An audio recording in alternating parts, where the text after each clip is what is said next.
Hi everybody, welcome to the Attract Capital webinar series. Janine here with David Barnett, Hi, CEO. everybody.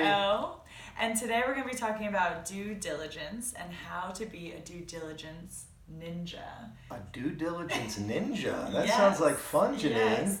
So Dave, can you start by saying, what is due diligence? Sure. Well, to be a ninja in due diligence, you need to know what due diligence is. And due diligence is the process of verifying the validity of the company that you're about to buy if you're an acquirer.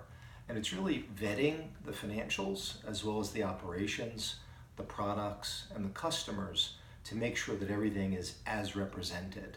And it's a very detailed, kind of very multidisciplinary process that you go through. It gives you a unique perspective on the company, and it gives you a lot of learning.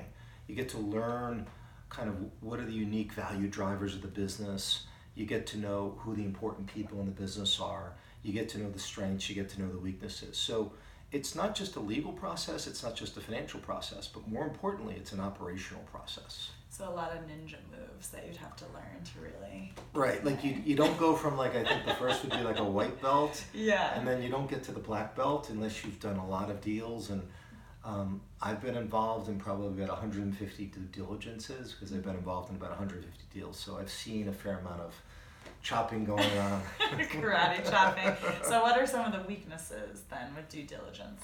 So some of the weaknesses, it really comes down to, Janine, to people over-focus on one aspect of the diligence. So you'll have a legal aspect, a financial aspect, and an operational aspect.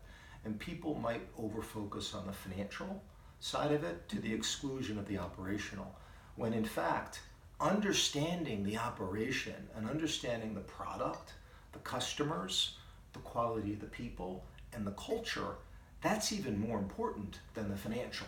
Okay, Yeah. The financial is relatively straightforward if you have the right approach and the right people on your team. But without understanding the operational, then you really can't get your arms around the value drivers, nor can you really get your arms around whether or not the business can scale the way you want it to scale. So operational is the key, and people tend to have a very cookie cutter, non-customized approach to getting at the information. Those are some of the weaknesses we see. Okay, so then what can companies do to strengthen their approach with due diligence? Well, I think what they need to do, the number one thing that companies need to do is to think very deeply before they start the diligence process about the big risk areas that they see and design diligence procedures to mitigate that risk that you see. So people have to be more fully reflective about the approach that they're going to take and less momentarily focused on this issue and that issue. So it's more processing it at a deep level. And then you also want to evaluate the quality of the information that's coming to you and the attitude of the people from the company that you're looking at buying. You want to look at the quality of the info and the attitude of the people, because I think you can learn a lot from how people are thinking about that information internally. The third thing is you want to listen very carefully. Active listening is a very important kind of art when you're involved in due diligence, because sometimes people will tell you what they have as opposed to telling you what they don't have and why they don't have it. So you really want to get to a point where you can listen and understand the motives of the people that are communicating with you, because that's vitally important to filling in the blanks and getting beneath the surface. Absolutely.